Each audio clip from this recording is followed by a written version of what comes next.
ಸಂಪುಟ ಪುನಾರಚನೆ ಜೇನುಗೂಡು ಬಿಹಾರ ರಿಸಲ್ಟ್ನಿಂದ ಕೈಪಡೆ ತಂಡ ಸಂಪುಟ ಪುನಾರಚನೆಗೆ ಅರ್ಧ ಚಂದ್ರ. ಇದುವೇ ಚದುರಂಗದ ಮೊದಲ ಸ್ಟೋರಿ. ಕ್ಯಾಬಿನೆಟ್ ಕಗ್ಗಂಟು.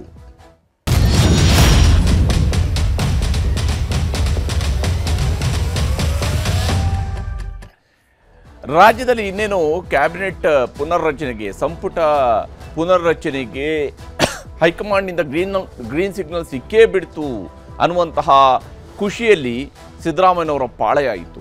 ಆದರೆ ಸಿಎಂ ಪಾಳೆಯದ ಖುಷಿ ಜಾಸ್ತಿ ಸಮಯ ಉಳ್ಕೊಂಡಿಲ್ಲ. ಯಾಕಂದರೆ ಆ ಒಂದು ಗ್ರೀನ್ ಸಿಗ್ನಲ್ ಸಿಕ್ಕಿದೆ ಅನ್ನುವಂತಹ ವಿಚಾರಕ್ಕೆ ಸಂಬಂಧಪಟ್ಟಂತೆ ಮಲ್ಲಿಕಾರ್ಜುನ ಖರ್ಗೆ ಅವರ ಭೇಟಿಯ ನಂತರ ಒಂದು ರೀತಿಯಂತೆ ಎಲ್ಲೋ ಸಿಗ್ನಲ್ ನೀಡಲಾಗಿದೆ. ಸದ್ಯಕ್ಕೆ ತಡೆಯಿರಿ, ನೋಡೋಣ, ಮಾತಾಡೋಣ, ಈ ರೀತಿಯಾದಂತಹ ಸ್ಥಿತಿಗೆ ಬಂದು ತಲುಪಿದೆ.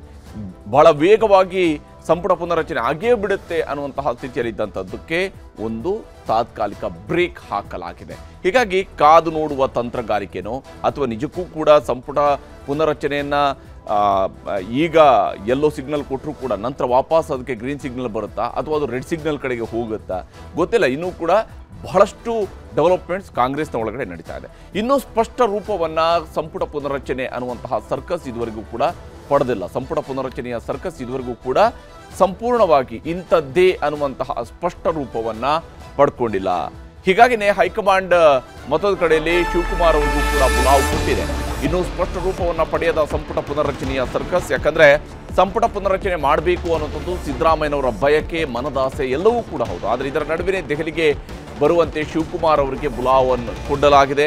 ನಾಯಕತ್ವದ ಬಗ್ಗೆ ಸ್ಪಷ್ಟ ಚಿತ್ರಣ ಸಿಗುವಂಥದ್ದು ಬಹುತೇಕ ನಿಶ್ಚಿತ ಅಂತ ಹೇಳಲಾಗ್ತಾ ಇದೆ.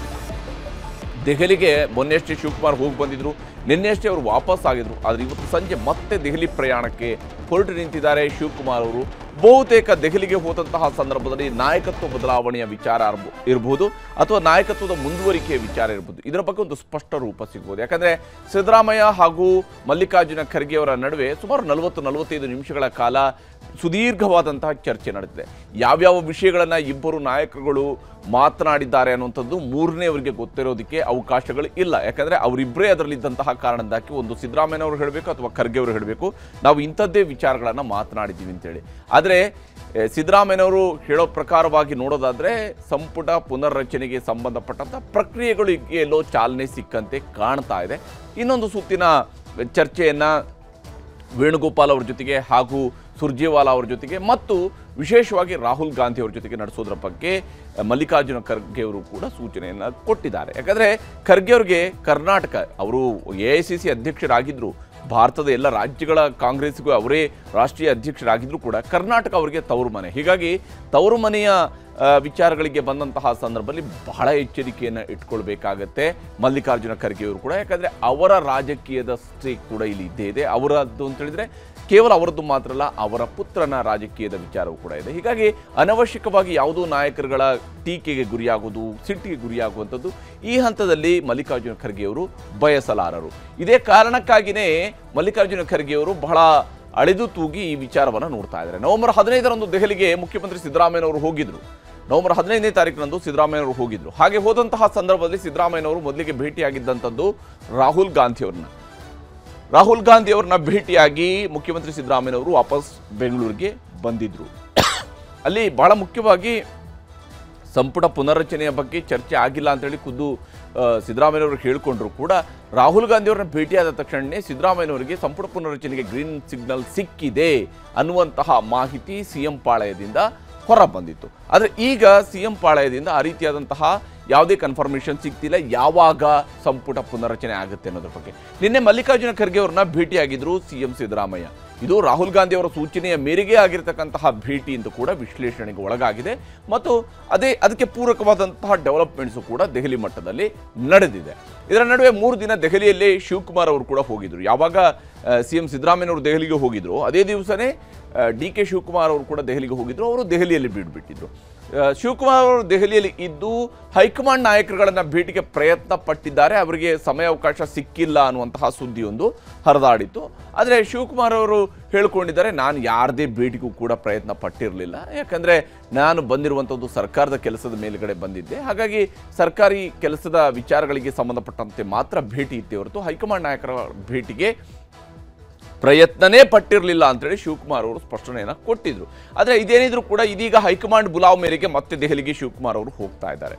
ಶಿವಕುಮಾರ್ ಅವರು ಇವತ್ತು ಮತ್ತೊಂದು ಬಾರಿ ದೆಹಲಿಗೆ ಹೋಗ್ತಾ ಇದ್ದಾರೆ. ಇದು ಹೈಕಮಾಂಡ್ನ ಬುಲಾವ್ ಮೇರೆಗೆ. ಹಾಗಾಗಿ ಇದನ್ನು ಅವರು ಈ ಬಾರಿ ಅವರು ದೆಹಲಿಗೆ ಹೋಗಿ ಬಂದ ಮೇಲೆ ಇಲ್ಲ ನಾನು ಹೋಗಿದ್ದೆ ಸರ್ಕಾರಿ ಕೆಲಸದ ಮೇಲೆ ಅಂತ ಹೇಳೋಂಗಿಲ್ಲ. ಈಗ ಶಿವಕುಮಾರ್ ಅವರ ಪಾಳ್ಯದಿಂದ ಸಿಗ್ತಿರುವಂತಹ ಮಾಹಿತಿಯ ಪ್ರಕಾರ ಹೈಕಮಾಂಡ್ನ ಬುಲಾವ್ ಮೇರೆಗೆ ಶಿವಕುಮಾರ್ ಅವರು ದೆಹಲಿಗೆ ಹೋಗ್ತಾ ಇದ್ದಾರೆ. ಅವರು ಸಂಪುಟ ಪುನರ್ರಚನೆಯ ಬಳಿಕ ಸಿಎಂ ಬದಲಾವಣೆಗೆ ಫುಲ್ ಸ್ಟಾಪ್ನ ನಿರೀಕ್ಷೆಯನ್ನ ಸಿದ್ದರಾಮಯ್ಯನವರ ಪಾಳ್ಯ ಇಟ್ಕೊಂಡಿದೆ. ಇದೇ ಸಂದರ್ಭದಲ್ಲಿ ಯಾಕೆಂದರೆ ಸಂಪುಟ ಪುನರ್ರಚನೆ ಆಯಿತು ಅಂತೇಳಿ ಆದರೆ ರಾಜ್ಯದಲ್ಲಿ ಸಚಿವ ಸಂಪುಟಕ್ಕೆ ಹೊಸ ರೂಪವನ್ನು ಕೊಡೋದಕ್ಕೆ ಒಂದಿಷ್ಟು ಸಚಿವರುಗಳನ್ನು ಕೈಬಿಟ್ಟು ಮತ್ತೊಂದಿಷ್ಟು ಹೊಸ ಶಾಸಕರುಗಳಿಗೆ ಸಚಿವ ಸ್ಥಾನ ಕೊಟ್ಟರು ಅಂತೇಳಿ ಆದರೆ ಸಿಎಂ ಬದಲಾವಣೆ ಅನ್ನುವಂಥದ್ದು ಇಲ್ಲ, ಅದಕ್ಕೆ ಫುಲ್ ಸ್ಟಾಪ್ ಬೀಳುತ್ತೆ ಅನ್ನುವಂತಹ ನಿರೀಕ್ಷೆಯನ್ನು ಸಿದ್ದರಾಮಯ್ಯನವರ ಪಾಳ್ಯ ಇಟ್ಟುಕೊಂಡಿದೆ. ಮುಖ್ಯಮಂತ್ರಿ ಪಾಳ್ಯ ಆ ರೀತಿಯಾದಂತಹ ಒಂದು ಯೋಚನೆಯಲ್ಲಿದೆ. ಆದರೆ ಪುನರ್ರಚನೆ ಬಳಿಕವೂ ಸಿಎಂ ಬದಲಾವಣೆ ಆಗಬಹುದಲ್ವಾ ಅನ್ನುವಂತಹ ಪ್ರಶ್ನೆಯೊಂದನ್ನು ಶಿವಕುಮಾರ್ ಕಡೆಯ ಶಾಸಕರು ಎತ್ತಿದ್ದಾರೆ. ಸಿಎಂ ಬದಲಾವಣೆ ನಂತರವೂ ಕೂಡ ಮಾಡಬಹುದಲ್ವಾ, ಆಗ ಮತ್ತೊಮ್ಮೆ ಈ ಸಚಿವರುಗಳೆಲ್ಲ ಪ್ರಮಾಣ ವಚನ ಸ್ವೀಕರಿಸಿದ್ರೆ ಆಯ್ತಪ್ಪ. ಸಿ ಬಾಲಕೃಷ್ಣ ಅವರು ಏನು ಹೇಳಿದ್ದಾರೆ ಅನ್ನೋದನ್ನು ನಿಮ್ಗೆ ತೋರಿಸ್ತೇನೆ. ನಮ್ಮ ಪಕ್ಷದಲ್ಲಂತೂ ಈ ಚರ್ಚೆ ಆಯ್ತಾ ಇಲ್ಲ. ನಿಮ್ಮ ಶಾಸಕ ಕೆ ಎನ್ ರಾಜಣ್ಣನವರು ಓಪನ್ ಆಗಿ ಹೇಳಿದ್ರು ಸಂಪುಟ ಪುನರ್ರಚನೆ ಅಧಿಕಾರ ಯಾರಿಗೆ ಸಿಗುತ್ತೋ ಅವರೇ ಮುಖ್ಯಮಂತ್ರಿ ಅಂತ. ಕೆ ಎನ್ ರಾಜಣ್ಣವರ ವಿಚಾರವನ್ನ ಅಷ್ಟು ಗಂಭೀರವಾಗಿ ಪರಿಗಣಿಸ್ತಕ್ಕಂಥ ಅವಶ್ಯಕತೆ ಇಲ್ಲ ಅಂತ ನನ್ನ ವೈಯಕ್ತಿಕವಾದಂಥ ಅಭಿಪ್ರಾಯ. ಅವ್ರು ಯಾವ್ಯಾವ ಸಂದರ್ಭದಲ್ಲಿ ಏನೇನೋ ಮಾತಾಡ್ತಾರೆ, ಅದ್ರ ಬಗ್ಗೆ ನಾವೀಗ ವಿಶ್ಲೇಷಣೆ ಮಾಡೋದು ಕೂಡ ಒಳ್ಳೇದಲ್ಲ. ಆದರೆ ಕೆ ಎನ್ ರಾಜಣ್ಣವ್ರ ಮಾತಿಗೆ ಅಲ್ಲಿ ಅವ್ರು ಮಾತಾಡ್ತಕ್ಕಂಥ ರೀತಿಗೂ ಅಲ್ಲಿ ನಡೀತಿರ್ತಕ್ಕಂಥ ವಾತಾವರಣಕ್ಕೂ ವ್ಯತ್ಯಾಸ ಇದೆ. ಇದರ ನಡುವೆ ಎಷ್ಟು ಜನ ಮಂತ್ರಿಗಳನ್ನು ಸಂಪುಟದಿಂದ ಕೈ ಬಿಡ್ತಾರೆ, ಎಷ್ಟು ಜನರನ್ನು ಉಳಿಸ್ಕೊಳ್ಬೋದು. ಈಗ ಆಲ್ರೆಡಿ ಇರತಕ್ಕಂತಹ 2 ಸೀಟ್ಗಳು ಖಾಲಿ ಇರತಕ್ಕಂಥ 2 ಸೀಟು, ಅದರ ಜೊತೆಗೆ ಇನ್ನೊಂದು 12 ಸೀಟನ್ನು ತೆಗೆದರೆ ಒಟ್ಟು 14 ಸಚಿವರುಗಳಿಗೆ ಹೊಸದಾಗಿ ಕ್ಯಾಬಿನೆಟ್ನಲ್ಲಿ ಸ್ಥಾನಮಾನ ಕೊಡಬಹುದು. ಈ ರೀತಿಯಂಥ ಯೋಚನೆ, ಈ ರೀತಿಯಂಥ ಲೆಕ್ಕಾಚಾರಗಳು ಇವೆಲ್ಲವೂ ಕೂಡ ಸಾಗಿದ್ದಾವೆ. ಆದರೆ ಇಲ್ಲಿ ಸಂಪುಟದ ಪುನರ್ರಚನೆಯೇ ಸಸ್ಪೆನ್ಸ್ ಆಗಿ ಕುಳಿತಿದೆ. ಯಾಕೆಂದರೆ ಸಂಪುಟ ಪುನರ್ರಚನೆ ಅನ್ನುವಂಥದ್ರ ಜೇನುಗೂಡಿಗೆ ಕೈ ಹಾಕೋದಿಕ್ಕೆ ಹೈಕಮಾಂಡ್ ಕೂಡ ಹಿಂದೆ ಮುಂದೆ ನೋಡ್ತಾ ಇದೆ. ಯಾಕೆಂದರೆ ಇದಕ್ಕೆ ಅನಿವಾರ್ಯ ಅಂತಿಮವಾಗಿ ಹೈಕಮಾಂಡ್ ಈ ಕೆಲಸವನ್ನು ಮಾಡಲೇಬೇಕಾಗುತ್ತೆ. ಯಾಕಂದರೆ ರಾಜಕೀಯದಲ್ಲಿ ಇದ್ದ ಮೇಲೆ ರಾಜಕೀಯದಲ್ಲಿ ರಿಸ್ಕ್ ತೆಗೆದುಕೊಳ್ಳುವಂಥದ್ದು ಭಾಳ ಮುಖ್ಯ. ಅದು ಯಾವುದೇ ಪಕ್ಷಗಳೇ ಆದರೂ ಕೂಡ ಸರಿ. ಆದರೆ ಕಾಂಗ್ರೆಸ್ಗೆ ಈ ಹಂತದಲ್ಲಿ ಬೇಕಾ ಬೇಡವಾ, ಈಗ ನಾವು ಸಂಪುಟ ಪುನರ್ರಚನೆ ಮಾಡಿದರೆ ಹೇಗೆ, ಈ ರೀತಿಯಾದಂತಹ ಯೋಚನೆಯೇ ಜಾಸ್ತಿ ಆದಂಗೆ ಕಾಣ್ತಾ ಇದೆ. ಸಂಪುಟ ಪುನರ್ರಚನೆ ಅನ್ನುವಂತಹ ಜೇನುಗೂಡಿಗೆ ಕೈ ಹಾಕೋದಕ್ಕೆ ಹೈಕಮಾಂಡ್ ಕೂಡ ಮುಂದಾಗ್ತಾ ಇಲ್ಲ. ಬಿಹಾರ ಫಲಿತಾಂಶದ ಎಫೆಕ್ಟು ಹಾಗೆಯೇ ಯಾವುದೇ ಪ್ರಯೋಗಕ್ಕೆ ಇದರಿಂದಾಗಿ ಮುಂದಾಗದೇ ಇರೋದಕ್ಕೆ ಹೈಕಮಾಂಡ್ ಯೋಚನೆ ಮಾಡ್ತಾ ಇದೆ. ಈ ಹಂತದಲ್ಲಿ ಬೇಕಾ, ಈಗ ಮತ್ತೆ ಯಾವುದೇ ದಿವಸ ಅವರು ಪುನರ್ರಚನೆ ಮಾಡಿದರೂ ಕೂಡ ರಾಜ್ಯದಲ್ಲಿ ಒಂದಿಷ್ಟು ಕಡೆಗಳಲ್ಲಿ ಟೈರ್ಗಳಿಗೆ ಬೆಂಕಿ ಹಚ್ಚೋದು, ಪ್ರತಿಭಟನೆ ನಡೆಸೋದು, ಪ್ರತಿಕೃತಿಗಳ ದಹನ ಮಾಡುವಂಥದ್ದು, ಪ್ರತಿಭಟನೆ ನಡೆಸುವಂಥದ್ದು ಇವೆಲ್ಲ ನಡೆಯುತ್ತೆ. ಇದು ಸರ್ಕಾರ ನಡೆಸೋರಿಗೆ ಗೊತ್ತಿರುವಂತಹ ವಿಚಾರ ಮತ್ತು ಇತ್ತೀಚಿನ ವರ್ಷಗಳಲ್ಲಿ ಇದು ವೆರಿ ಕಾಮನ್ ಅನ್ನುವಂಥದ್ದು ಆಗೋಗಿದೆ. ಹಾಗೊಂದು ವೇಳೆ ಈಗ ಅಂಥದ್ದೊಂದು ಗಲಾಟೆ, ಅಂಥದ್ದೊಂದು ಪ್ರತಿಭಟನೆ, ಅಂಥದ್ದೊಂದು ಆಕ್ಷೇಪ, ಅಂಥದ್ದೊಂದು ಬಹಿರಂಗ ಅಪಸ್ವರ ಇಂಥದ್ದು ಏನೇ ಬಂದರೂ ಕೂಡ ಅದನ್ನು ಕಾಂಗ್ರೆಸ್ ಹೈಕಮಾಂಡ್ ಈಗಿರ್ತಕ್ಕಂಥ ಪೊಸಿಷನಲ್ಲಿ ಬಹಳ ತಲೆ ಕೆಡಿಸ್ಕೊಂಡು ಯೋಚನೆ ಮಾಡಬೇಕಂತ ಸ್ಥಿತಿಯಲ್ಲಿ ಇದೆ. ಹೀಗಾಗಿನೇ ಅವರು ಬಿಹಾರ ಫಲಿತಾಂಶ ಎಫೆಕ್ಟ್ನ ನಂತರ ಯಾವುದೇ ಪ್ರಯೋಗ ಬೇಕಾ ಬೇಡವಾ ಅಂತ ಯೋಚನೆ ಮಾಡ್ತಾ ಇದ್ದಾರೆ. ಇದರ ನಡುವೆ ಅಧಿಕಾರ ಹಸ್ತಾಂತರ, ನಾಯಕತ್ವ ಬದಲಾವಣೆ, ಪುನಾರಚನೆಗಳಿಗೆಲ್ಲ ಸದ್ಯಕ್ಕೆ ಬ್ರೇಕ್ ಹಾಕಬೇಕು ಅನ್ನುವಂತಹ ಯೋಚನೆಯೂ ಕೂಡ ಹೈಕಮಾಂಡ್ ಮಟ್ಟದಲ್ಲಿ ಇದ್ದೇ ಇದೆ. ಒಂದು ವೇಳೆ ಇವರು ನಾಯಕತ್ವ ಬದಲಾವಣೆ ಅನ್ನುವಂತಹ ವಿಚಾರಕ್ಕೆ ಬ್ರೇಕ್ ಹಾಕಿಲ್ಲ ಅಂತೇಳಿ ಆದರೆ ಮುಂದಿನ 2.5 ವರ್ಷ ಕಾಂಗ್ರೆಸ್ಗೆ ಬಹಳ ಕಷ್ಟದ ದಿನಗಳು ಆಗ್ತವೆ ಮತ್ತು ಮುಂದಿನ 2.5 ವರ್ಷದ ನಂತರ ನಡಿಬೇಕಿರುವಂತಹ ಚುನಾವಣೆ ಕಾಂಗ್ರೆಸ್ನ ಪಾಲಿಗೆ ಬಹಳ ದೊಡ್ಡ ಕಬ್ಬಿಣದ ಕಡಲೆ ಆಗಬಹುದು. ಇದನ್ನು ಸರಿಪಡಿಸಬೇಕು ಅಂದರೆ ಈಗಲೇ ಈ ಎಲ್ಲದಕ್ಕೂ ಕೂಡ ಒಂದು ಸ್ಪಷ್ಟ ಉತ್ತರ, ಅದು ಸಿದ್ದರಾಮಯ್ಯನವರ ಕಂಟಿನ್ಯೂಷನ್ ಇರ್ಬೋದು, ಸಿದ್ದರಾಮಯ್ಯನವರ ಬದಲಾವಣೆ ಇರ್ಬೋದು, ಶಿವಕುಮಾರ್ನವ್ರನ್ನ ಮುಖ್ಯಮಂತ್ರಿ ಮಾಡೋದಿರ್ಬೋದು, ಅಥವಾ ಇನ್ಯಾರದೇ ವ್ಯಕ್ತಿಯನ್ನು ಮುಖ್ಯಮಂತ್ರಿ ಮಾಡೋದಿರ್ಬೋದು, ಅಂಥದ್ದು ನಡಿಬೇಕಾಗಿದೆ. ಸದ್ಯಕ್ಕೆ ಆಸೆಯಿಂದ ದೆಹಲಿಗೆ ಹೋಗಿದ್ದಂತಹ CMಗೂ DCMಗೂ ಹೈಕಮಾಂಡ್ ನಿರಾಸೆಯನ್ನು ಮಾಡಿದೆ. ಇಬ್ಬರು ಕೂಡ ತಮ್ಮ ಆಸೆಗಳನ್ನು, ತಮ್ಮ ಬಯಕೆಗಳನ್ನು 2.5 ವರ್ಷ ಅನ್ನುವಂಥದ್ದನ್ನು ಕ್ಯಾಲೆಂಡರ್ನಲ್ಲಿ ನೋಡಿಕೊಂಡು ಹೊರಟು ಹೋಗಿದ್ರು ದೆಹಲಿವರೆಗೆ. ಆದರೆ ಅದಕ್ಕೆ ಏನೂ ಬೆಲೆ ಸಿಕ್ಕಿಲ್ಲ. ರಾಹುಲ್ ಗಾಂಧಿ ಕಡೆಗೆ ಬುಟ್ಟು ಮಾಡಿರುವಂತಹ AICC ಅಧ್ಯಕ್ಷ ಮಲ್ಲಿಕಾರ್ಜುನ ಖರ್ಗೆ ಅವರು ಓಕೆ ಸಂಪುಟ ಪುನರ್ರಚನೆ ಅಲ್ವಾ, ಆಯಿತು ರಾಹುಲ್ ಗಾಂಧಿ ಅವ್ರ ಜೊತೆ ಮಾತಾಡೋಣ, ಎಲ್ಲರ ಜೊತೆ ಕೂತ್ಕೊಂಡು ಮಾತಾಡೋಣ, ಕೇವಲ ನೀವೊಬ್ಬರೇ ಹೋಗಿ ರಾಹುಲ್ ಗಾಂಧಿ ಅವ್ರನ್ನ ಭೇಟಿಯಾಗೋದು, ನನ್ನನ್ನು ಭೇಟಿಯಾಗೋದು ಬೇಡ, ನಾನು ನೀವು ರಾಹುಲ್ ಗಾಂಧಿ ಅವರು ಎಲ್ಲ ಜೊತೆ ಕೂತ್ಕೊಂಡು ಮಾತಾಡೋಣ ಅನ್ನುವಂತಹ ಸೂತ್ರದ ಕಡೆಗೆ ಹೊರಟಿದ್ದಾರೆ ಮಲ್ಲಿಕಾರ್ಜುನ ಖರ್ಗೆ ಅವರು. ಈ ಕಾರಣಕ್ಕಾಗಿ ಖರ್ಗೆ ಅವರು ರಾಹುಲ್ ಗಾಂಧಿ ಕಡೆಗೆ ಬೊಟ್ಟು ಮಾಡಿದ್ದಾರೆ ಸಂಪುಟದ ಪುನರ್ರಚನೆಯ ವಿಚಾರಕ್ಕೆ ಸಂಬಂಧಪಟ್ಟಂತೆ. ಹೀಗಾಗಿ ಸದ್ಯಕ್ಕೆ ಸಂಪುಟ ಪುನರ್ರಚನೆ ಅನ್ನುವಂಥದ್ದು ಒಂದು ದೊಡ್ಡ ಸಸ್ಪೆನ್ಸ್ ಆಗಿ ಉಳ್ಕೊಂಡಿದೆ. ಇದರ ನಡುವೆ ಖರ್ಗೆ ಅವರು ಒಂದಿಷ್ಟು ಸಲಹೆಯನ್ನು ಕೂಡ ಮುಖ್ಯಮಂತ್ರಿ ಸಿದ್ದರಾಮಯ್ಯನವರಿಗೆ ಕೊಟ್ಟಿದ್ದಾರಂತೆ. ಅಂದರೆ ಯಾವುದೇ ನಿರ್ಧಾರವನ್ನು ಕೈಗೊಳ್ಳೋದಕ್ಕಿಂತ ಮುಂಚಿತವಾಗಿ ಎರಡೆರಡು ಬಾರಿ ಯೋಚನೆ ಮಾಡಿ ಅಂತ ಹೇಳಿ. ಪಕ್ಷದ ಹಿತದೃಷ್ಟಿಯಿಂದ ಪುನರ್ರಚನೆ ಸದ್ಯಕ್ಕೆ ಬೇಡ, ಈಗಷ್ಟೇ ನಾವು ಸೋತಿದ್ದೀವಿ, ಅದು ಕನಸಲ್ಲೂ ಕೂಡ ಬಯಸದೇ ಇರತಕ್ಕಂತಹ ಸೋಲದು, ಅಂಥದ್ದೊಂದು ಸೋಲನ್ನು ಎದುರಿಸಿ ಆಗಿದೆ ಬಿಹಾರದಲ್ಲಿ. ಹೀಗಾಗಿ ಪಕ್ಷದ ಹಿತದೃಷ್ಟಿಯಿಂದ ಈ ಹಂತದಲ್ಲಿ ಪುನರ್ರಚನೆ ಬೇಡ, ಯಥಾಸ್ಥಿತಿ ಮುಂದುವರಿಸ್ಕೊಂಡು ಹೋದರೆ ಉತ್ತಮ. ಅಂದರೆ ಯಾರು ಮಂತ್ರಿ ಆಗಬೇಕು ಅಂತ ಆಸೆ ಇರ್ತಾರೋ ಅವರು ಅಟ್ಲೀಸ್ಟ್ ಕಾಯ್ತಾ ಆದರೂ ಕೂತಿರ್ತಾರೆ, ನನಗೆ ನಾಳೆ ಆಗ್ಬೋದು, ನಾಡಿದ್ದು ಬೆಳಿಗ್ಗೆನೇ ನಾನು ಪ್ರಮಾಣ ವಚನ ಸ್ವೀಕರಿಸ್ಬೋದು, ಅಥವಾ ಅದರಿಂದ ಆಚೆ ನಾಡಿದ್ದು ನಾನು ಮಂತ್ರಿ ಆಗಬಹುದು ಅಂತೇಳಿ ಕನಸು ಕಾಣಬಹುದು. ಹಾಗಾಗಿ ಸದ್ಯಕ್ಕೆ ಅವರು ಅದೇ ರೀತಿಯಾದಂಥ ಕನಸಿನಲ್ಲಿ ಇರಲಿ, ಸದ್ಯಕ್ಕೆ ಅದೇ ಉತ್ತಮ ಅನ್ನುವಂತಹದ್ದು ಅವರ ಯೋಚನೆ, ಯಥಾಸ್ಥಿತಿ ಮುಂದುವರಿಸ್ಕೊಂಡು ಹೋಗೋದು. ಸಮಯ ಬಂದಾಗ ಎಲ್ಲರೂ ಕೂತು ಚರ್ಚೆ ಮಾಡೋಣ. ನಿಜಕ್ಕೂ ನಾವು ಕ್ಯಾಬಿನೆಟ್ ಪುನರ್ರಚನೆ ಮಾಡಬೇಕು ಅಂತೇಳಿ ಆದರೆ ಆಗ ನಾವು ಎಲ್ಲರೂ ಕೂಡ ಜೊತೆಗೆ ಕೂತ್ಕೊಂಡು ಚರ್ಚೆ ಮಾಡೋಣ, ನಂತರ ತೀರ್ಮಾನವನ್ನು ಕೈಗೊಳ್ಳೋಣ. ಯಾರನ್ನು ಉಳಿಸ್ಕೊಳ್ಬೇಕು, ಕೈ ಬಿಡಬೇಕು ಅನ್ನೋದರ ಬಗ್ಗೆ ನಂತರ ಪರಿಶೀಲನೆಯನ್ನು ನಡೆಸ್ಬೋದು. ಈಗಲೇ ನಾನು ನೀವು ಇಬ್ಬರು ಕೂತ್ಕೊಂಡು ಪರಿಶೀಲನೆ ಮಾಡೋದು ಬೇಡ, ಎಲ್ಲರೂ ಕೂಡ ಕೂತ್ಕೊಂಡಾಗ್ಲೇ ಚರ್ಚೆ ಮಾಡೋಣ. ಆವಾಗ ಯಾರು ಏನು ಎತ್ತ ಇವೆಲ್ಲವೂ ಕೂಡ ಕಾಂಗ್ರೆಸ್ಸಲ್ಲಿ ಒಂದಿಷ್ಟು ಕ್ರಮಗಳಿದ್ದಾವೆ, ಆ ಕ್ರಮಗಳ ಪ್ರಕಾರವಾಗಿ ಮಾಡಿಬಿಡೋಣ ಅಂಥೇಳಿ ಖರ್ಗೆ ಅವರು ಸಲಹೆಯನ್ನು ಕೊಟ್ಟಿದ್ದಾರೆ. ರಾಹುಲ್ ಗಾಂಧಿ ಜೊತೆ ಚರ್ಚಿಸಿ ನಿರ್ಧಾರವನ್ನು ಮಾಡೋಣ.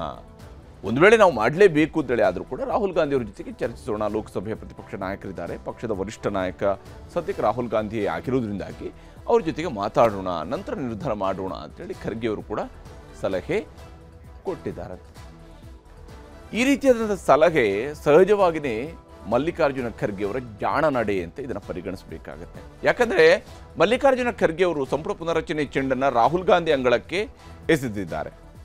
ಇದು ಮಲ್ಲಿಕಾರ್ಜುನ ಖರ್ಗೆ ಅವರು ತೆಗೆದುಕೊಳ್ಬೇಕಾದಂತಹ ನಿರ್ಧಾರ. ಯಾಕಂದರೆ AICC ಅಧ್ಯಕ್ಷರಾಗಿ ಅವರಿಗೆ ಪೂರ್ಣ ಅಧಿಕಾರ ಇರುತ್ತೆ. ಯಾವುದೇ ರಾಜ್ಯದಲ್ಲಿ ಯಾವುದೇ ಸರ್ಕಾರಗಳು ಆಡಳಿತ ನಡೆಸ್ತಾ ಇದ್ರು ಕೂಡ ಸಂಪುಟ ಪುನರ್ರಚನೆಯಂತಹ ವಿಚಾರ ಅಥವಾ ಮುಖ್ಯಮಂತ್ರಿ ಬದಲಾವಣೆಯಂತಹ ವಿಚಾರಗಳಲ್ಲಿ ಪಕ್ಷದ ಹೈಕಮಾಂಡ್ನ ಈಗಿನ ವರಿಷ್ಠ ನಾಯಕ ಅಂತ ಹೇಳಿದರೆ ಅದು ಮಲ್ಲಿಕಾರ್ಜುನ ಖರ್ಗೆ ಅವರೇ ನಂಬರ್ 1 ಪೊಸಿಷನ್ಲಿರುವಂಥದ್ದು ಕಾಂಗ್ರೆಸ್ನ ಪಾರ್ಟಿಯಲ್ಲಿ. ಆದರೆ ಮಲ್ಲಿಕಾರ್ಜುನ ಖರ್ಗೆ ಅವರು ಆ ರಿಸ್ಕನ್ನು ನೇರವಾಗಿ ತೆಗೆದುಕೊಳ್ಳೋದಕ್ಕೆ ರೆಡಿ ಇಲ್ಲ. ಬಹುಶಃ ತನ್ನ ತವರು ರಾಜ್ಯ ಅನ್ನೋ ಕಾರಣಕ್ಕಾಗಿಯೂ ಕೂಡ ಕರ್ನಾಟಕದ ವಿಚಾರದಲ್ಲಿ ಅವರು ಎರಡೆರಡು ಬಾರಿ ಯೋಚನೆ ಮಾಡ್ತಾ ಇದ್ದಾರೆ.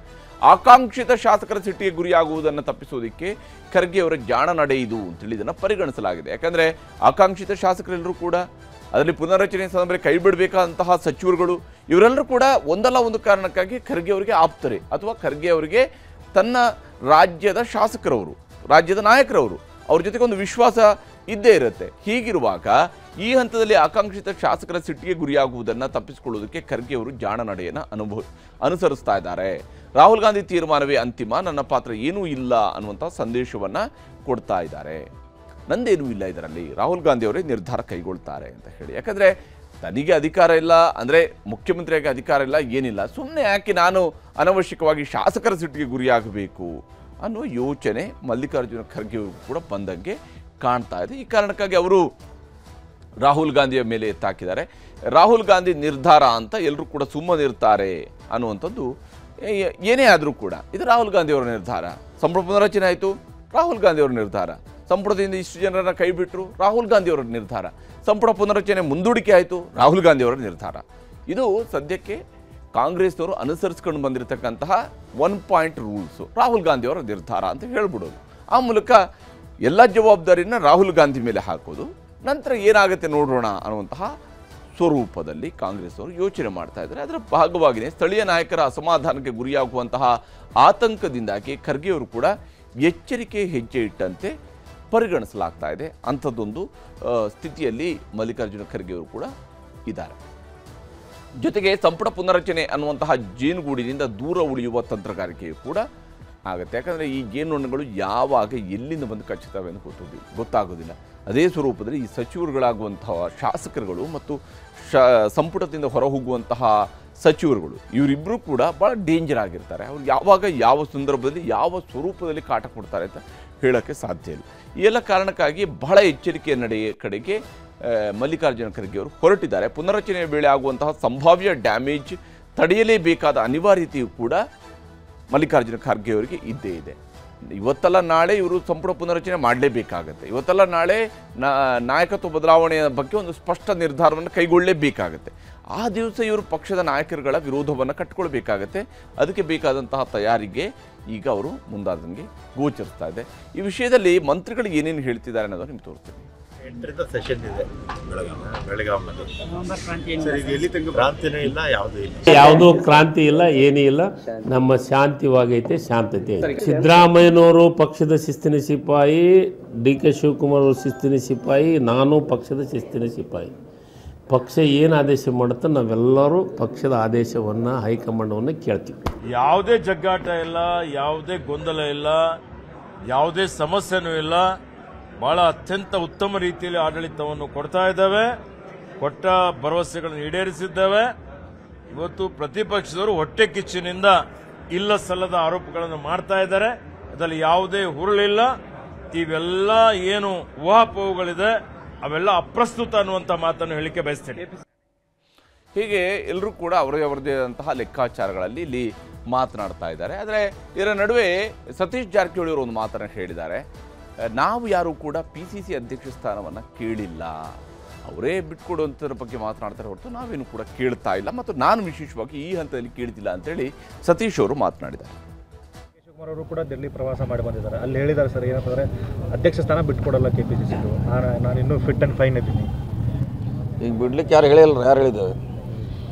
ನಾವೇನು ಯಾರು ಹೇಳಿಲ್ಲ, ಯಾರು ಹೇಳಿಲ್ಲ ಬಿಡಂತ ಯಾರು ಹೇಳಿಲ್ಲ. ಅವ್ರಿಗೆ ಅವರೇ ಇರ್ತಾರೆ, ಅವರೇ ಇರಲಿ ಅಂತಾರೆ, ಅವರೇ ಇರ್ತಾರೆ, ಪ್ರಶ್ನೆ ಇಲ್ಲ.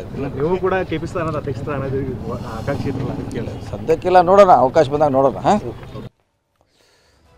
ಹೀಗೆ ಕಾಂಗ್ರೆಸ್ನಲ್ಲಿ ಅವರದೇ ಆದಂತಹ ಲೆಕ್ಕಾಚಾರದ ಮಾತುಗಳು ಸದ್ಯಕ್ಕೆ ಸಾಗ್ತಾ ಇದ್ದಾವೆ. ಎಲ್ರಿಗೂ ಕೂಡ ಇಲ್ಲಿ ಬದಲಾವಣೆ ಆಗುತ್ತೆ ಅಂತ ಕೆಲವರಿಗೆ ಅನ್ನಿಸ್ತಾ ಇದೆ. ಕೆಲವರಿಗೆ ಇಲ್ಲೆಲ್ಲ ಯಾವುದೇ ಬದಲಾವಣೆ ಇಲ್ಲ, ಯಥಾಸ್ಥಿತಿ ಮುಂದುವರಿಯುತ್ತೆ ಅನ್ನುವಂತಹ ವಿಶ್ವಾಸ ಇನ್ನು ಹಲವರಲ್ಲಿದೆ. ಮಂತ್ರಿಗಳಾಗಿರೋರಿಗೆ ಸದ್ಯಕ್ಕೆ ಯಾವ ಪುನರಚನೆಯೂ ಬೇಕಾಗಿಲ್ಲ.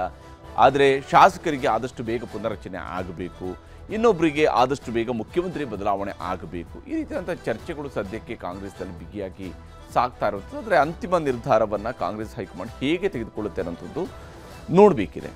ಎರಡನೇ ಸುದ್ದಿ ಕಡೆಗೆ ಹೋಗೋಣ. 3 ದಿನಗಳಿಂದಲೂ ಕಾಡಾನೆ ಕಾಣಲೇ ಇಲ್ವಾ? ಬಡಿದೆಬ್ಬಿಸಿದ ನ್ಯೂಸ್ 18 ಕಾಡಾನೆಯ ರಕ್ಷಣೆ. ಕಾಡಾನೆ ರಕ್ಷಣಾ ಕಾರ್ಯ ಹೀಗೆಲ್ಲ ಇತ್ತು. ಇದುವೇ ಚದುರಂಗದ ಎರಡನೇ ಸ್ಟೋರಿ. ಆಪರೇಷನ್ ಆನೆ ಸಕ್ಸಸ್.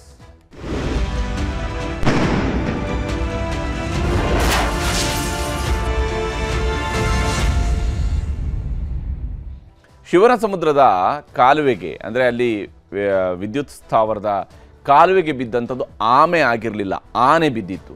ಬಹುಶಃ ಆಮೆ ಬಿದ್ದಿದ್ರೆ ಆಮೆ ಕಾಣಿಸ್ಕೊಳ್ಳದೇ ಇರ್ಬೋದು, ನೀರಿನಲ್ಲಿ ಹೋಗಿರುತ್ತೆ, ಅದು ಬಂದಿರುತ್ತೆ. ಆದರೆ ಆನೆ ಬಿದ್ದರೂ ಕೂಡ 3 ದಿವಸದವರೆಗೆ ಇದರ ಬಗ್ಗೆ ಯಾವುದೇ ರೀತಿಯಂತ ಯೋಚನೆ ಮಾಡಲಿಲ್ಲ. ನೋಡಿ, ಒಂದು ಅಷ್ಟು ದೊಡ್ಡ ಆನೆ ಅಲ್ಲಿ ಕಾಲುವೆಗೆ ಬಿದ್ದಿದೆ, 3 ದಿವಸ ಅದರಲ್ಲಿ ಒದ್ದಾಡಿದೆ. ಈ ಕಡೆಯಿಂದ ಆ ಕಡೆ ಹೋಗುತ್ತೆ, ಆ ಕಡೆಯಿಂದ ಈ ಕಡೆ ಹೋಗುತ್ತೆ. ಅದಕ್ಕೆ ಎಲ್ಲೂ ನಿಲ್ಲಂಗಿಲ್ಲ, ಇಲ್ಲಿ ಮಲಗಂಗಿಲ್ಲ. ಇಂಥದ್ದೊಂದು ಪರಿಸ್ಥಿತಿಯಲ್ಲಿ 24 ಗಂಟೆ, 48 ಗಂಟೆ, 72 ಗಂಟೆಗೂ ಹೆಚ್ಚು ಕಾಲ ಅದು ಅದೇ ನೀರಿನಲ್ಲಿ ಓಡಾಡ್ತಾ ಇತ್ತು. ಅಷ್ಟಾದರೂ ಕೂಡ ನಮ್ಮೂರಿಗೆ, ನಮ್ಮ ಅರಣ್ಯ ಇಲಾಖೆಗೆ ಹೋಗಿ ಆ ಆನೆಯನ್ನು ಇಮಿಡಿಯೇಟಾಗಿ, ಯಾಕಂದರೆ ಬಿದ್ದ ತಕ್ಷಣಕ್ಕೇನೆ ಇಮಿಡಿಯೇಟಾಗಿ ನೆಕ್ಸ್ಟ್ ಡೇನೆ ಬೆಳಗ್ಗೆನೇ ಅದನ್ನು ಆಪರೇಷನ್ ಮಾಡೋದಕ್ಕೇನು ಭಾಳ ದೊಡ್ಡ ಕಷ್ಟ ಅಲ್ಲ. ನಾವು ಯಾವ ಶತಮಾನದಲ್ಲಿದ್ದೀವಿ ಅನ್ನೋದ್ರ ಬಗ್ಗೆ ಕೆಲವೊಮ್ಮೆ ಪ್ರಶ್ನೆಗಳು ಮೂಡುತ್ತೆ. ಕ್ರೇನ್ ತರಿಸ್ಕೊಳ್ಳೋದಕ್ಕೆ ಅಷ್ಟೊಂದು ಕಷ್ಟ ಇದೆಯಾ? ನಮ್ಮ ಈಗಿನ ಕಾಲದಲ್ಲೂ ಕೂಡ ಅಷ್ಟು ಕಷ್ಟ ಆಗುತ್ತೆ. ಆನೆಯನ್ನು ರೆಸ್ಕ್ಯೂ ಮಾಡೋಂಥದ್ದು ಅಷ್ಟು ಕಷ್ಟ ಆಗುತ್ತೆ. ಇವತ್ತು ಮಾಡೋದಕ್ಕೆ ಸಾಧ್ಯ ಆಗಿರುವಂಥದ್ದು 2 ದಿವಸ ಮೊದಲೇ ಮಾಡೋದಕ್ಕೆ ಆಗುತ್ತೆ. ಆ ಯಾವ ಅರ್ಜೆನ್ಸಿಯೂ ಕೂಡ ಇವರಲ್ಲಿ ಇದ್ದಂತೆ ಕಾಣ್ತಾ ಇಲ್ಲ. ಅರಣ್ಯ ಇಲಾಖೆಯನ್ನು ಬಡಿದೆಬ್ಬಿಸಿರುವಂಥದ್ದು ನ್ಯೂಸ್ 18. ಈ ವಿಚಾರದಲ್ಲಿ ಆಪರೇಷನ್ ಆನೆ ಈಗ ಸಕ್ಸಸ್ ಆಗಿದೆ. ಆಪರೇಷನ್ ಆನೆಯಲ್ಲಿ ಸಕ್ಸಸ್ ಕಾಣಲಾಗಿದೆ.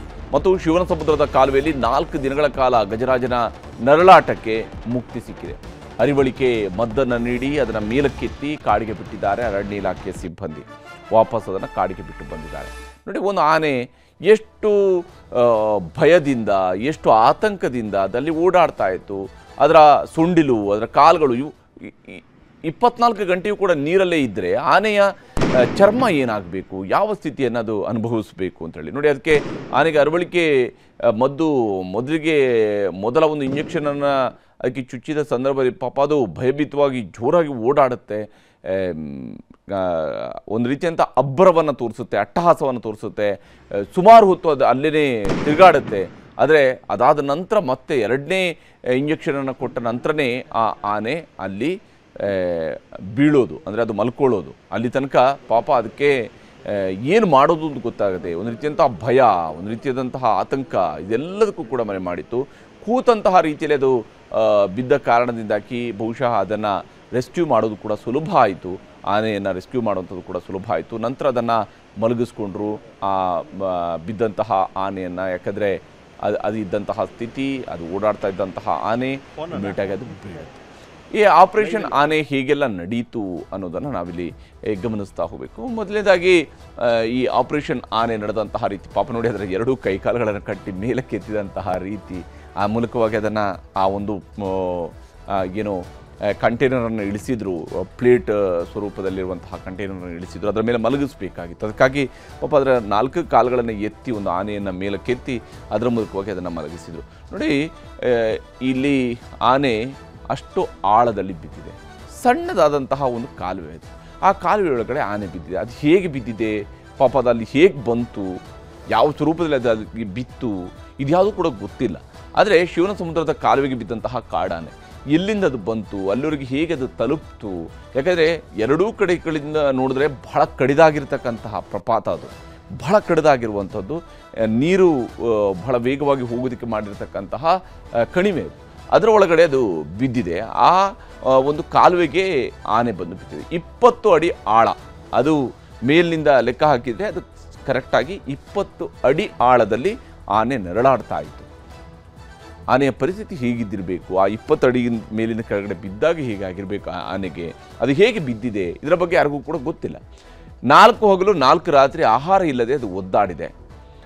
ಹತ್ರ 90 ಗಂಟೆಗಳ ಕಾಲ ಅದು ಇಲ್ಲೇ ಇತ್ತು, ಈ ನೀರಿನಲ್ಲಿ ಓಡಾಡ್ತಾ ಇತ್ತು. ನೋಡಿ, ಅದರ ಸೊಂಡಿಲನ್ನು ಗಮನಿಸಿದರೆ ಗೊತ್ತಾಗುತ್ತೆ, ಅದು ಫುಲ್ ವೈಟ್ ಆಗಿರುವಂಥದ್ದು, ಕಂಪ್ಲೀಟ್ ಬಿಳಿಯಾಗಿರುವಂಥ ಒಂದು ರೀತಿಯಂತಹ ಫಂಗಸ್ ಕೂತಂತಹ ರೀತಿಯಲ್ಲಿ. ಯಾಕೆಂದರೆ ಆ ನೀರಿನಲ್ಲೇ ಇರುತ್ತಲ್ಲ, ಅದರ ಪರಿಣಾಮವಾಗಿ ಅದರ ಕಾಲುಗಳ ಭಾಗವು ಕೂಡ ಎಷ್ಟು ಭಾಗ ಕಾಲದು ನೀರಲ್ಲಿ ಮುಳುಗಿತ್ತು ಅಷ್ಟು ಭಾಗದಲ್ಲೂ ಕೂಡ ಕಂಪ್ಲೀಟ್ ಬಿಳಿಯಾಗಿದ್ದಿತ್ತು. ಆ ಸ್ವರೂಪದಲ್ಲಿ ಅದು ತೊಂದರೆಯನ್ನು ಅನುಭವಿಸಿತ್ತು. ಅರಣ್ಯ ಇಲಾಖೆಯ ಅಧಿಕಾರಿಗಳು ಇವತ್ತು ಅಲ್ಲಿಗೆ ಬಂದು ಪರಿಶೀಲನೆಯನ್ನು ನಡೆಸಿದ್ದಾರೆ. ಎಲ್ಲರೂ ಕೂಡ ದಂಡು ಕಟ್ಕೊಂಡು ಬರೋದಕ್ಕೆ 3 ದಿವಸ ಕಳೆದಿದೆ. ಆನೆ ಬಿದ್ದು 3 ದಿವಸ ಆದಮೇಲೆ ಬಂದೆ. ಅದಕ್ಕೆ ನಾನು ಹೇಳಿದ್ದು, ಅಲ್ಲಿ ಆಮೆ ಬಿದ್ದಿದ್ದಲ್ಲ, ಆನೆ ಬಿದ್ದಿದ್ದು. ಆನೆ ಬಿದ್ದಾಗ ಅಟ್ಲೀಸ್ಟ್ ಇವ್ರಿಗೆ ಅಲರ್ಟ್ ಆಗಿರ್ಬೇಕಲ್ವಾ. ಅದು ಖಾಸಗಿಯವರ ವಿದ್ಯುತ್ ಸ್ಥಾವರಣೆ ಆಗಿದ್ರೂ ಕೂಡ ಯಾರಿಗೆ ಆದರೂ ಕೂಡ ಜವಾಬ್ದಾರಿ ಬೇಕಲ್ಲ. ರೈತರ ಹೊಲದಲ್ಲಿ ಆನೆ ಬಂದು ಏನೋ ಅವಾಂತರ ಸೃಷ್ಟಿಸಿದಾಗ, ರೈತರೇನೋ ಮಾಡಿದಾಗ ಇಮಿಡಿಯೇಟಾಗಿ ಓಡೋಡಿ ಬರ್ತಕ್ಕಂಥ ಅರಣ್ಯ ಇಲಾಖೆಯವರು ಒಂದು ಆನೆ ಅದು ಈ ರೀತಿಯಾಗಿ ಕಾಲುವೆಗೆ ಬಿದ್ದು ಓಡಾಡ್ತಾ ಇದೆ, ಬಂದು ಅದನ್ನು ಎತ್ತಬೇಕು, ಇಮಿಡಿಯೇಟಾಗಿ ರೆಸ್ಕ್ಯೂ ಮಾಡಬೇಕು ಅನ್ನೋದು ಮಿನಿಮಮ್ ಕನಿಷ್ಠ ಜ್ಞಾನವೂ ಕೂಡ ಯಾಕೆ ಇವರಿಗಿರಲಿಲ್ಲ, ಇಷ್ಟೊಂದು ನೆಗ್ಲಿಜೆನ್ಸ್ ಯಾಕೆ ಇವರಿಗೆ ಬಂತು ಅನ್ನೋಂತಹ ಪ್ರಶ್ನೆ ಇಲ್ಲಿ ಇದ್ದೇ ಇರುವಂಥದ್ದು. ರಕ್ಷಣಾ ಕಾರ್ಯಕ್ಕೆ ಕ್ರೇನನ್ನು ಬಳಕೆ ಮಾಡಿದರು, ಬಹಳ ದೊಡ್ಡದಾದಂತಹ ಕ್ರೇನನ್ನು ತರಿಸ್ಕೊಂಡಿದ್ದಾರೆ ಆ ಆನೆಯನ್ನು ಕೆಳಗಿಂದ ಮೇಲಕ್ಕೆ ಎತ್ತೋದಕ್ಕೆ. ಅರಿವಳಿಕೆ ನೀಡೋದಕ್ಕೂ ಕೂಡ ಅಲ್ಲಿ ಅಧಿಕಾರಿಗಳು ತಯಾರಿ ಮಾಡಿಕೊಂಡ್ರು. ಗನ್ಗಳಲ್ಲಿ ಅರವಳಿಕೆಯ ಚುಚ್ಚುಮದ್ದುಗಳನ್ನು ಇಟ್ಕೊಂಡಿರ್ತಕ್ಕಂತಹ ಗನ್ಗಳನ್ನು ರೆಡಿ ಮಾಡಿಕೊಂಡ್ರು. ಅದರ ಮೂಲಕವಾಗಿ ಬಂದರು. ನಂತರ ಆನೆಗೆ ಮೊದಲಿಗೆ ಮುಂಭಾಗದ ಒಂದು ಶಾಟನ್ನು, ಮುಂಭಾಗದಲ್ಲಿ ಒಂದು ಚುಚ್ಚುಮದ್ದು ಏನಿದೆ ಅದನ್ನು ಮೊದಲಿಗೆ ಅದನ್ನು ಕೊಡ್ತಾರೆ. ಆ ಮುಂಭಾಗದಲ್ಲಿ ಕೊಟ್ಟಂತಹ ಚುಚ್ಚುಮದ್ದು ಅದು ನಾಟಿದ್ರೂ ಕೂಡ ಆನೆ ಸರಿಸುಮಾರು 15-20 ನಿಮಿಷಗಳ ಕಾಲ ಇನ್ನೂ ಕೂಡ ಅದರಲ್ಲಿ ಓಡಾಡ್ತಾ ಇತ್ತು. ಅದು ಜ್ಞಾನ ತಪ್ಪಿ ಬೀಳುವಂತಹ ಸ್ಥಿತಿಗೆ ಹೋಗಲೇ ಇಲ್ಲ. ಯಾವಾಗ ಆನೆ ಜ್ಞಾನ ತಪ್ಪಿ ಬೀಳಲ್ಲ ಅನ್ನೋದು ಗೊತ್ತಾಯಿತು, ಆನಂತರ ಅದರ ಬೆನ್ನುಮೂಳೆಯ ಹಿಂಭಾಗದ ಕಡೆಗೆ ಮತ್ತೊಂದು ಚುಚ್ಚುಮದ್ದನ್ನು ಶೂಟ್ ಮಾಡ್ತಾರೆ. ಆ ಮೂಲಕವಾಗಿ ಅದು 2ನೇ ಬಾರಿ ಅರವಳಿಕೆಯನ್ನು ನೀಡಿದ ತಕ್ಷಣವೇ ಆನೆ ಅಲ್ಲಿ ಕುಸಿದು ಬೀಳುತ್ತೆ, ಪ್ರಜ್ಞೆ ತಪ್ಪಿ ಬೀಳುತ್ತೆ ಆನೆ. ಅದೇ ನೀರಿನಲ್ಲಿನೇ ಪಾಪ ಅದು ಪ್ರಜ್ಞೆ ತಪ್ಪಿದಿರುತ್ತೆ. ನೋಡಿ, ಅದರ ಪಾದ, ಅದರ ಕಾಲು ಯಾವ ಸ್ವರೂಪದಲ್ಲಿ ಬೆಳ್ಳಗಾಗೋಗಿದೆ. ಆ ನೀರಿನಲ್ಲಿ ಕರಗಕ್ಕೆ ಶುರು ಆಗುತ್ತೆ. ನೀರಿನಲ್ಲಿ ಕಂಟಿನ್ಯೂಸ್ ಇದ್ದಾಗ ಕರಗಕ್ಕೆ, ಅದೇನು ಜಲಚರ ಅಲ್ಲ, ಅದು ಆನೆ. ಅದು ಆನೆಗೆ ಇದ್ದಂತಹ ಪರಿಸ್ಥಿತಿ ಹೇಗಾಗಿರಬೇಕು, ಅದರ ಪರಿಸ್ಥಿತಿ ಹೇಗಾಗಿರಬೇಕು ಅಂತ. ನಂತರ ಆ ಒಂದು ಸಮತಟ್ಟಾಗಿರ್ತಕ್ಕಂತಹ ಕ್ರೇನ್ ಪ್ಲೇಟನ್ನು ಬಳಕೆ ಮಾಡಿ ಅದರ ಮೇಲೆ ಆನೆಯನ್ನು ಮೊದಲಿಗೆ ಮಲಗಿಸ್ತಾರೆ. ಹಾಗೆ ಮಲಗಿಸಿದಂತಹ ಆನೆಯನ್ನು ನಂತರ 2 ಅರಣ್ಯ ಇಲಾಖೆ ಸಿಬ್ಬಂದಿ, ನಿಜಕ್ಕೂ ಅವರ ಧೈರ್ಯಕ್ಕೆ ಮೆಚ್ಚಬೇಕು. ಯಾಕಂದರೆ ಆ ಕ್ರೇನಲ್ಲಿ ಅದನ್ನು ಮೇಲಕ್ಕೆ ಎತ್ತುವ ಸಂದರ್ಭದಲ್ಲಿ ಅದರ ಜೊತೆಗೆ ನಿಂತುಕೊಂಡು ಬರಬೇಕಲ್ವ, ಆ ಧೈರ್ಯ ಇದೆಯಲ್ಲ, ನಿಜಕ್ಕೂ ಈ 2 ಅರಣ್ಯ ಸಿಬ್ಬಂದಿಗೂ ಕೂಡ ಹ್ಯಾಟ್ಸ್ ಆಫ್ ಹೇಳಲೇಬೇಕು. ಆ ಸಾಹಸವನ್ನು ಅವರು ಮಾಡಿದ್ದಾರೆ. ಯಾಕೆಂದರೆ ಆ ಕ್ರೇನಲ್ಲಿ ಅದನ್ನು ಮೇಲಕ್ಕೆ ಎತ್ತುವಂತಹ ಸಂದರ್ಭದಲ್ಲಿ ಅದು ಆನೆಯ ಜೊತೆಗೆ ತಾವು ಕೂಡ ಆ ಕ್ರೇನ್ ಮೇಲೆ ಬರೋದಿಲ್ಲ. ನಿಜಕ್ಕೂ ಕೂಡ ಅವರಿಬ್ಬರು ಕೂಡ ಒಬ್ಬರು ಅಕ್ರಮ್, ಇನ್ನೊಬ್ಬರು ರಂಗಸ್ವಾಮಿ ಅಂತೇಳಿ. ಅವರಿಬ್ಬರು ಕೂಡ ಭಾಳ ಧೈರ್ಯದಿಂದ ಆನೆಯ ಜೊತೆಗೆ ನಿಂತಿದ್ದಾರೆ. ಅಂದರೆ ಆನೆಯನ್ನು ರಕ್ಷಣೆ ಮಾಡ್ಕೊಂಡು ಬರುವಂತಹ ಕಾರ್ಯದಲ್ಲಿ ಅವರ ಶ್ರಮವನ್ನು ಮೆಚ್ಚಬೇಕು, ಅವರ ಧೈರ್ಯವನ್ನು ಕೂಡ ಮೆಚ್ಚಬೇಕು. ಇದರ ಪರಿಣಾಮವಾಗಿ ಆನೆಯನ್ನು ಮೇಲಕ್ಕೆತ್ತೋದಕ್ಕೆ ಸಾಧ್ಯ ಆಯಿತು. ಆನೆಯನ್ನು ಪಾಪ 2 ಕಾಲುಗಳನ್ನು ಕಟ್ಟಿ ಅದು ಮೇಲಕ್ಕೆತ್ತಿದಾಗ ಒಂದು ಕೋಳಿ ಮರಿಯನ್ನು ಎತ್ತಿದ ರೀತಿಯಲ್ಲಿ ಆನೆಯನ್ನು ಕೂಡ ಆ ರೀತಿಯಾಗಿ ಎತ್ಕೊಂಡಿರುವಂತಹ ರೀತಿಯನ್ನು ನಾವು ಗಮನಿಸ್ತು. ಆದರೆ ಇಲ್ಲಿ ನಿರ್ಲಕ್ಷ್ಯ ಯಾರದ್ದು ಅನ್ನುವಂತಹ ಪ್ರಶ್ನೆಯನ್ನು ನಾವು ಮಾಡಲೇಬೇಕು. ಯಾಕಂದರೆ ಇಂತಹ ಘಟನೆ ಆದಾಗ ನೋಡಿ, ಇನ್ನೂ ಕೂಡ ಹಸಿರಾಗಿದೆ. ಮೊನ್ನೆ ಅಷ್ಟೇ ಕನಕಪುರ ಭಾಗದಲ್ಲಿ ಏನಾಯಿತು, ಕೆರೆಯನ್ನ ದಾಟ್ಕೊಂಡು ಹೋಗುವಂಥ ಸಂದರ್ಭದಲ್ಲಿ 2 ಆನೆಗಳು ಸತ್ತು ಹೋಗ್ತವೆ. 2 ಆನೆಗಳು ಆ ಕೆಸರಲ್ಲಿ ಮುಳುಗಿ ಸತ್ತು ಹೋಗ್ತವೆ. ಅರಣ್ಯ ಇಲಾಖೆಯವರಿಗೆ ಗೊತ್ತಾಗೋದೇ ನಂತರ, ಸತ್ತು ಹೋದ ನಂತರ ಗೊತ್ತಾಗುತ್ತೆ. ಅಂದರೆ ಈ ಆನೆ ಇನ್ನೂ ಕೂಡ ಅಲ್ಲಿ ಓಡಾಡ್ತಾ ಇದೆ. 3 ದಿವಸದಿಂದ ಓಡಾಡ್ತಾ ಇದೆ. ಅದರಲ್ಲಿ 3 ದಿವಸಗಳಿಂದ ಓಡಾಡ್ತಾ ಇದೆ. ಆನೆ ಓಡಾಡ್ತಿರೋದು, ಆಮೇಲೆ ಆನೆ ಓಡಾಡ್ತಾ ಇರೋದು. 3 ದಿನಗಳಿಂದ ಕೂಡ ಕಾಲುವೆಗೆ ಬಿದ್ದಂಥ ಕಾಡಾನೆ ಯಾರಿಗೂ ಕಂಡಿರಲಿಲ್ವಾ? ಇವ್ರು ಯಾರು ಕೂಡ ಇದನ್ನು ಗಮನಿಸೋಕೆ ಹೋಗಲಿಲ್ವಾ? ಖಾಸಗಿ ಕಂಪನಿ ಆದ ಕಾರಣಕ್ಕಾಗಿ ಆನೆ ಬಿದ್ದಿರೋ ವಿಚಾರವನ್ನು ಇವರು ಮುಚ್ಚಿಟ್ಟಿದ್ರ? ಆನೆ ಬಿದ್ದಿದೆ, ಅದಾಗಿನೇ ಹೋಗ್ಬಿಡುತ್ತೆ. ಅದೇನು ಹಾರ್ಕೊಂಡು ಬರುತ್ತಾ? ಕೆಳಗಡೆ ಬಿದ್ದಿರ್ತಕ್ಕಂಥ ಆನೆ ಹಾರ್ಕೊಂಡು ಬರೋದಕ್ಕೆ ಸಾಧ್ಯ ಆಗುತ್ತಾ? ಯಾವ ಸ್ವರೂಪದಲ್ಲಿ ಇವರು ಯೋಚನೆ ಮಾಡ್ತಾ ಕೂತಿದ್ರು ಅನ್ನೋಂಥದ್ದು ಸರ್ಕಾರ ಅರಣ್ಯ ಇಲಾಖೆ ಗಮನಕ್ಕೆ ತರೋದಕ್ಕೂ ಕೂಡ ವಿಳಂಬ ಮಾಡಲಾಯ್ತಾ ಅಂತೇಳಿ. ಯಾಕಂದ್ರೆ ನಿನ್ನೆ ಸಂಜೆವರೆಗೆ ಆನೆ ಬಿದ್ದಿರೋದ್ರ ಬಗ್ಗೆ ಯಾರು ಕೂಡ ಮಾತಾಡಿಲ್ಲ. ನಿನ್ನೆ ಸಂಜೆ ಗೊತ್ತಾಗಿದ್ದು. ನಾವು ನಿನ್ನೆ ಸಂಜೆನೇ ಅದರ ವಿಡಿಯೋವನ್ನು ತೋರಿಸಿದ್ವಿ. ಯಾವ ಸ್ವರೂಪದಲ್ಲಿ ಆನೆ ಓಡಾಡ್ತಾ ಇದೆ, ಪಾಪ ಅಲ್ಲಿ ಭಯಭೀತಗೊಂಡಿದೆ ಅಂತ ಹೇಳ್ಕೊಂಡು ನಿನ್ನೆನೇ ತೋರಿಸಿದ್ವಿ. ಕಣ್ಮುಚ್ಚಿ ಕೂತಿದ್ದಂಥ ಅರಣ್ಯ ಇಲಾಖೆಯನ್ನು ಎಚ್ಚರಿಸಿದ್ದು ನ್ಯೂಸ್ 18. ಆ ಒಂದು ಸುದ್ದಿಯನ್ನು ಮಾಡಿದ ನಂತರ ನ್ಯೂಸ್ 18ನಲ್ಲಿ ಸುದ್ದಿ ಬಂದ ನಂತರ ಇಮಿಡಿಯೇಟಾಗಿ ಆಪರೇಷನ್ಸ್ಗೆ ಬೇಕಾಗಿರುವಂತಹ ಕ್ರೇನ್ಗಳನ್ನು ತರಿಸುವಂಥದ್ದು ಇವೆಲ್ಲವೂ ಕೂಡ ಇವತ್ತು ನಡೆಯಿತು. News 18 mega coverage operation Gajaraja success ಆಗಿದೆ. ಒಂದು ಆನೆ ಬದುಕಿ ಬಂದಿದೆ, ಅದನ್ನು ಮೇಲಕ್ಕೆ ಎತ್ತಲಾಗಿದೆ. ಬಹಳ ಸುದೀರ್ಘವಾದಂತಹ ಕಾರ್ಯಾಚರಣೆಯನ್ನು ಅರಣ್ಯ ಇಲಾಖೆ ಸಿಬ್ಬಂದಿ ನಂತರ ಮಾಡಿದ್ದಾರೆ. ಆದರೆ ಇಷ್ಟು ತಡ ಯಾಕೆ ಅನ್ನುವಂತಹ ಪ್ರಶ್ನೆ ಇದ್ದೇ ಇದೆ. ಯಾಕಂದರೆ ಇಮಿಡಿಯೇಟಾಗಿ ಈಗ ಬಿದ್ದಿದೆ ಅಂತ ಗೊತ್ತಾದಾಗ ವಾರ್ ಫೂಟಿಂಗಲ್ಲಿ ಕೆಲಸ ಮಾಡಿದರೆ ಕನಿಷ್ಠ 5-6 ಗಂಟೆಗಳಲ್ಲಿ ಕ್ರೇನನ್ನು ಅರೇಂಜ್ ಮಾಡಿಸುವಂಥದ್ರ ಕಡೆಗೆ ಯೋಚನೆ ಮಾಡ್ತಾ ಇದ್ರು. ಇದು ಯಾವ ವಾರ್ ಫೂಟಿಂಗು ಇಲ್ಲ. ಬಹಳ ಅಲಕ್ಷ್ಯ, ಬಹಳ ನಿರ್ಲಕ್ಷ್ಯ ಇಲ್ಲಿ ಮನೆ ಮಾಡಿರೋದು ಸ್ಪಷ್ಟ ಇದೆ. ಇನ್ನು ರಕ್ಷಣೆ ಆದಮೇಲೂ ಕೂಡ ನಿರ್ಲಕ್ಷ್ಯ ವಹಿಸಿದ್ರ ಅನ್ನೋದ್ರ ಬಗ್ಗೆಯೂ ಕೂಡ ಒಂದು ಅನುಮಾನ ಇದ್ದೇ ಇದೆ. ಯಾಕಂದರೆ ಪ್ರಾಥಮಿಕ ಚಿಕಿತ್ಸೆ ನೀಡಿ ಅರಣ್ಯಕ್ಕೆ ವೈದ್ಯರು ಅದನ್ನು ಬಿಟ್ಟಿದ್ದಾರೆ. ಈ ಆನೆಯನ್ನು ಈಗೇನು ಹಿಡ್ಕೊಂಡು ಬಂದಿದ್ದಾರೆ, ಮೇಲಕ್ಕೆ ಎತ್ತಿದ್ದಾರೆ, ಅದಕ್ಕೆ ಪ್ರಾಥಮಿಕ ಚಿಕಿತ್ಸೆಯನ್ನು ಕೊಡಿಸಿದ್ದಾರೆ. ನಂತರ ಇಮಿಡಿಯೇಟಾಗಿ ಬಿಟ್ಟಿದ್ದಾರೆ. ಡ್ರೋನ್ ಮೂಲಕ ಆನೆಯ ಚಲನವಲನಗಳ ಮೇಲೆ ಈಗ ನಿಗಾ ಇಡಲಾಗಿದೆ. ಅದು ಎಲ್ಲೆಲ್ಲಿ ಹೋಗುತ್ತೆ ಏನು ಎತ್ತ ಅಂಥೇಳಿ ಅದನ್ನು ನೋಡ್ತಾರೆ. ಅದು ಎಷ್ಟರ ಮಟ್ಟಿಗೆ ಇವರು ನಿಜಕ್ಕೂ ಡ್ರೋನ್ ಮೂಲಕವಾಗಿ ಚಲನವಲನ ನಿಗಾ ಇಡ್ತಾರಾ, ಯಾವ ಸ್ವರೂಪದಲ್ಲಿ ಇಡ್ತಾರೆ ಅನುಮಾನ ಇದ್ದೇ ಇದೆ. ಯಾಕಂದರೆ ಇವರು ಇಟ್ಟಿದ್ದಾರೆ ಅಂತೇಳಿ ನಾವು ನಂಬಬೇಕಾಗತ್ತೆ. ಕಾಡಿನ ಒಳಗಡೆ ಹೋಗಿರುವಂಥ ಆನೆಯನ್ನು ಅದು ಹೇಗೆ ಮಾನಿಟರ್ ಮಾಡ್ತಾ ಇರ್ತಾರೆ ಗೊತ್ತಿಲ್ಲ. ಯಾಕಂದರೆ 1 ವಾರಗಳ ಕಾಲ ಆನೆ ಮೇಲೆ ನಿಗಾ ವಹಿಸೋದಕ್ಕೆ ಅಧಿಕಾರಿಗಳು ನಿರ್ಧಾರವನ್ನು ಕೈಗೊಂಡಿದ್ದಾರೆ. ಕಾಡಾನೆ ಮೇಲಕ್ಕೆತ್ತಲು 2 ಡೋಸ್ ಅಳವಡಿಕೆ ಮದ್ದನ್ನು ಕೂಡ ಈಗಾಗಲೇ ವೈದ್ಯರು ನೀಡಿರುವಂಥದ್ದು ಗೊತ್ತಿರುವಂತಹ ಸಂಗತಿ. ನೀರಿನಲ್ಲೇ ಇದ್ದಂತಹ ಕಾರಣಕ್ಕೆ ಕಾಲುಗಳು ಮತ್ತು ಸೊಂಡಿಲುಗಳು ಮರಗಟ್ಟಿದ್ವು. ಅಲ್ಲಿ ಯಾವ ಸ್ವರೂಪದಲ್ಲಿತ್ತು ಒಂದು ಗೋಚರ ಆಗುತ್ತೆ. ಅದು ಆ ಬಿಳಿ ಆಗಿರುವಂತಹ ರೀತಿ ತೋರಿಸುತ್ತೆ. ಮರಗಟ್ಟಿರೋ ಕಾಲುಗಳು ಸರಿ ಹೋಗೋಕ್ಕೂ ಮೊದಲೇ ಕಾಡಿಗೆ ಇದನ್ನು ಬಿಟ್ಟಿದ್ದು ಯಾಕೆ ಅನ್ನುವಂತಹ ಪ್ರಶ್ನೆಯೂ ಕೂಡ ಇದೆ. ಯಾಕಂದರೆ ಅದು ಒಂದು ರೀತಿಯಂತಹ ಕೊಳೆಯುವ ಸ್ಥಿತಿಗೆ ಹೋಗುವಂಥ ರೀತಿಯಲ್ಲಿ ಗೋಚರಿಸ್ತಾ ಇತ್ತು ಅದರ ಕಾಲು, ಅದರ ಪಾದ. ಹೀಗಾಗಿ ಈಗ ಅದನ್ನು ಬಿಟ್ಟಿದ್ದಾರೆ. ಈ ಹಿಂದೆಯೂ ಕೂಡ ಬೇರೆ ಬೇರೆ ಆನೆಗಳ ರೆಸ್ಕ್ಯೂ ಆಪರೇಷನ್ ಮಾಡಿದ ನಂತರ ಆನೆಗಳು ಸತ್ತು ಹೋಗಿರೋ ಉದಾಹರಣೆಗಳಿದ್ದಾವೆ. ಈ ಆನೆಗೆ ಹಾಗೆ ಆಗದಿರಲಿ, ಅದು ಯಶಸ್ವಿಯಾಗಿ ಕಾಡು ಸೇರಿ ಕಾಡಿನಲ್ಲಿ ಮತ್ತೆ ಗಜರಾಜ ಅದೇ ರೀತಿಯಲ್ಲಿ ಓಡಾಡ್ತಾ ಇರಲಿ ಅನ್ನೋದಷ್ಟೇ ನಮ್ಮ ಬಯಕೆಯೂ ಕೂಡ. ಇದಾಗಿತ್ತು ಇವತ್ತಿನ ಚದುರಂಗ. ನಮಸ್ಕಾರ.